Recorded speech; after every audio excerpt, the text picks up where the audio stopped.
रविंद्र जी, अभी आज का अपना अच्छा खासा सेशन रहा। एक आखिरी सवाल आपसे पूछना चाहूंगा। इंडिया में अपने बहुत सारे भाई हैं, उनका जी, सपना है आपकी तरह as a machinist out of country काम करना। जी, गल्फ कंट्रीज में तो बहुत सारे लोग चले जाते हैं, मेरे जी, भी बहुत सारे दोस्त हैं। वो इजी है compare to hmm, European country में जाना। तो उधर जाने का क्या रास्ता है? मैं रहता हूँ, उनको ये डाउट रहता है कि बहुत सारे जैसे फ्रॉड चल रहा है, बहुत कुछ चीजें होती हैं। तो किस तरह से पता चले कि जो कंसल्टेंसी वगैरह है किन के थ्रू हम जाएं, कौन सा फ्रॉड नहीं होगा? तो कुछ ऐसे दो तीन अपना जो आपका एक्सपीरियंस है, कैसे पता चले कि उनके साथ फ्रॉड ना हो, ये सब चीजें ना हो। तुम आगे भेजूंगा, आपका सिलेक्शन होगा ये सब। तो आप ये मान के चलिए कि वो 90% फ्रॉड ही है। तो रविंद्र जी, थोड़ा अपने बारे में बताइए। आप अभी कहाँ पे हैं, क्या काम कर रहे हैं? हाँ जी, धन्यवाद आप मुझसे बात करने के लिए। रविंद्र चौधरी, एक यूरोपियन कंट्री में सीएनसी मशीनिस्ट के रोल पे काम कर रहा हूँ। और मेरा यहाँ काम है 2D प्रोग्रामिंग सीएनसी मशीनिस्ट पे करता हूँ। और मैं यहाँ लगभग 4 साल होने वाला है काम करते हुए। और यहाँ पे काम कर रहा हूँ और काम करते हुए बहुत सारी चीज़ें सीख रहा हूँ और कुछ चीज़ें मुझे सीखना है, तो उसके लिए मैं वही प्रयास कर रहा हूँ। तो रविंद्र जी, अभी जनरली आप मैनुअल प्रोग्रामिंग करते हो और आप आई थिंक आपने मुझे बताया था आप एज ए मशीनिस्ट काम कर रहे हो, करेक्ट? जी, जी। तो अभी जैसे आप जी, मैनुअल प्रोग्रामिंग कर रहे हो तो जनरली आपको मैनुअल प्रोग्रामिंग में एक लिमिटेशन होती है, ठीक है? जी। तो अभी जो लिमिटेशन है उससे आप कैसे आगे निकलना चाहते हो? जी, मैनुअल प्रोग्रामिंग में एक लिमिट होता है, आप 2D तक प्रोग्राम कर सकते हैं। आपके पास जैसे 3D का कोई प्रोफाइल हो और कुछ हो, तो उसके लिए आप फिर मैनुअल प्रोग्रामिंग से प्रोग्रामिंग करना बहुत ही डिफ़िकल्ट है, मतलब इम्पॉसिबल है। तो उसके लिए फिर मैं 3D के लिए सीखना, मतलब कोशिश कर रहा हूँ कैसे सीखा जाऊँ इन सब चीज़ों को। तो उसके लिए फिर मैं बहुत सारी चीज़ें सर्च किया और कैसे सीखा जाए और आगे 3D के लिए। तो बहुत सारी चीज़ें सोच समझ के फिर आप लोगों से बात किया। कर- तो बात करने के बाद पता चला कि आपको कुछ नॉलेज होना चाहिए सॉफ्टवेयर के बारे में और सारी चीज़ें, अच्छी ड्राइंग के बारे में। तो उसमें आप लोगों ने बात करने के बाद आप लोगों से अच्छा गाइडेंस मिला, जो कि मैं फिर डिसाइड किया कि मुझे अब सीखना है ये सारी जी, चीज़। बिल्कुल रविंद्र जी, जैसे कि आप हमें मिले थे जब हमारा कोर्स स्टार्ट होने वाला था सॉलिड गेम, क्यों मनीष जी, सही बोल रहा हूँ? बिल्कुल। तो हमने सॉलिड गेम जो हमारा कोर्स है वो आया, आपने एनरोल किया, ठीक है? अभी आप अपनी स्किल जो आप मैनुअल प्रोग्रामिंग करते थे उससे अभी आप सॉफ्टवेयर पे जाना चाहते हैं, यानी आप 3D प्रोग्रामिंग करना चाहते हैं, वो भी सॉलिड गेम पे। तो अभी आप सॉलिड गेम की जो हमारी क्लासेस चल रही जी। हैं उसके क्लासेस के बारे में आपका क्या रिव्यू है? हाँ, मतलब कोर्स जॉइन करने से पहले मुझे कुछ डाउट था कि मतलब क्या मुझे, मैं जॉइन करने जा रहा हूँ तो मुझे अच्छा लर्निंग प्लेटफॉर्म मिलेगा कि नहीं। बट आपने कुछ डेमो क्लासेस दिया, तो फिर मैं डेमो क्लासेस को देखकर फिर मैं डिसाइड किया कि मुझे अच्छा लगा डेमो क्लासेस। तो फिर मैं डिसाइड करके फिर जॉइन किया और अभी मैं जॉइन कर लिया हूँ, लगभग अराउंड 3 वीक होने वाला है। तो बहुत अच्छी तरीके से सारी चीज़ें उसमें बताई जा रही है और सिखाई जा रही है। उसमें मैं देख रहा हूँ, सिखाने के बाद मैं खुद से कर रहा हूँ, मुझे सारी चीज़ें समझ में आ रही है, मैं खुद से ही कर रहा हूँ और भी आगे चीज़ें वो बताई जा रही है, तो उस पे अच्छा लग रहा है मुझे तो रविंद्र जी, जैसे अपना प्लेटफॉर्म पे थ्री जो। वीक आपने बताया उसके अंदर अपना 2.5D कंप्लीट हुआ है, और डिजाइन का भी उन्होंने, पंकज जी ने जो बताया, डिजाइन भी। तो वो जो चैप्टर जी, कंप्लीट हुआ 2.5D, तो इसमें आपको कितना क्या कर जी। पा रहे हैं? पहले क्या समझ में आता था? आपको सॉफ्टवेयर का इंटरफेस कुछ पता था? पहले सॉलिड गेम में बारे में सुना था, प्रैक्टिस की थी या नहीं की थी, या फिर पहली बार था? तो वो बताइए आपकी तब क्या आपका स्टेटस था, और अभी 3 वीक के बाद में आप सॉलिड गेम से कितना फेमिलियर है?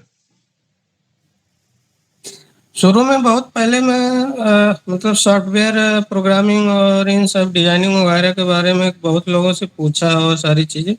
बट वो अब पता नहीं उन लोगों के पास मतलब उतना नॉलेज नहीं था, क्या नहीं था। वो लोग थोड़ा मिसगाइड कर रहे थे कि मतलब उतना नॉलेज ना होने की वजह से और कुछ।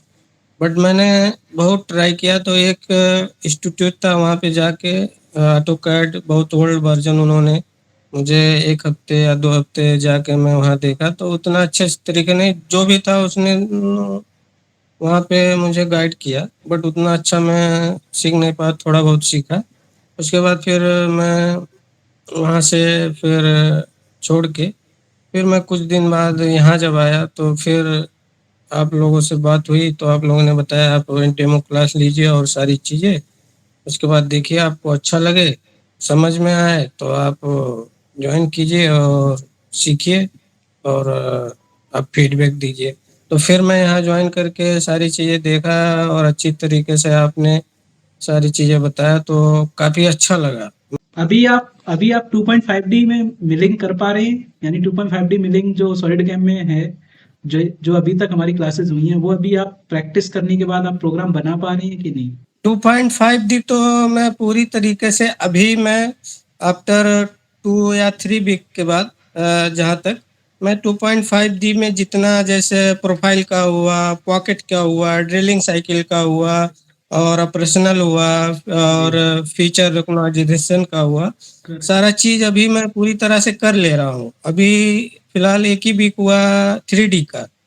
उसमें भी जो 3D का होता है जैसे रफिंग जो 3D प्रोग्राम होता है और आपका कंटूर 3D प्रोग्राम होता है, रेस्टपिंग प्रोग्राम होता है, जो तुलपात होता है, हैचिंग का होता है, वो भी कोई डिफिकल्ट नहीं है बट बहुत अच्छी तरीके से बताने की वजह से सारा चीज़ गाइड करने की वजह से मैं इन सब चीज़ों को अभी अच्छी तरीके से पकड़ रहा हूँ और जहाँ तक है मैं अपना प्रैक्टिस भी अच्छी तरीके से करूँ। कुछ भी डाउट होता है तो मैं तुरंत मैसेज करके और सारी चीज़ें करके मैं तुरंत क्वेश्चन करता हूँ within as soon as possible वो मुझे गाइड करते हैं और सारी चीज़ें मेरे जो प्रॉब्लम है वो सब सॉल्व करते हैं। तो तो बहुत रविंद्र अच्छा जी लगता है। अपना जो ये प्रोग्राम था सिर्फ सॉलिड कैम का तो आपको डिजाइन के लिए भी स्टार्टिंग में बताई थी डिजाइन की भी तो जनरल मॉडल भी आप बना पा रहे हैं ना डिजाइन जो है हाँ, बेसिक। अभी तो कर पा रहा हूँ। अभी तो लगभग कर ले जाता हूँ, सारी चीज़ें कर लेता हूँ बट कोई अगर प्रॉब्लम आती है तो मैं तुरंत गाइड लेता हूँ और मुझे वो प्रॉब्लम का सॉल्यूशन मिल जाता है। अभी मैं बस ये पूछना चाह रहा हूँ कि जैसे अभी आप अपनी स्किल को एनहेंस कर रहे हो, यानी अभी आप सॉलिड कैम प्रोग्रामिंग सीख रहे हो, यानी 3D प्रोग्रामिंग सीख रहे हो, तो इसका क्या जी। स्कोप है? यानी आपको सीखने के बाद, क्योंकि मेरे को जितना आइडिया है यूरोप में एक मशीनिस्ट करके रोल रहता है, जैसे कि हमारे यहाँ ऑपरेटर हैं इंडिया में, वहाँ पे मशीनिस्ट एक टर्म है। वहाँ पे क्या करते हैं कि आपको हुँ, प्रोग्रामिंग भी आनी चाहिए, आपको ऑपरेटिंग भी आनी चाहिए, आपको सेटर भी होना चाहिए, यानी आपको कंप्लीट जी। एक प्रोजेक्ट मिलेगा, वो आपको कंप्लीट करना है अपने एंड पे। तो इससे हुँ, हुँ। अगर आप सीखते हो सॉलिड कैम या प्रोग्रामिंग सीखते हो तो उससे क्या बेनिफिट मिलने वाला है आपको, मतलब क्या मिल सकता है?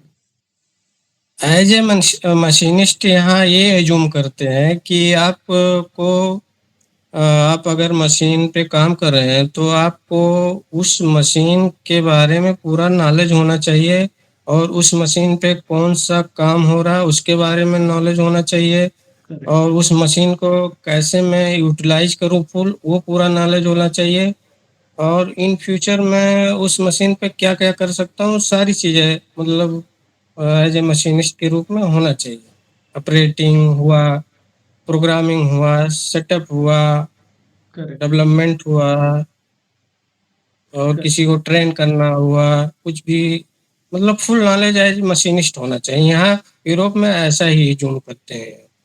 तो रविंद्र जी जैसे अभी आप मैनुअल प्रोग्रामिंग कर रहे हैं वहां पे तो जी। आपको अभी कुछ प्रॉब्लम आ रही होंगी जैसे कुछ टूल पाथ क्रिटिकल आते हैं तो जैसे कुछ आते हैं क्रिटिकल उनको आप अभी कैसे कर रहे हो बिना सॉफ्टवेयर के करते हो कैसे करते हो किसी और की हेल्प लेते हो अभी कैसे कर रहे हो।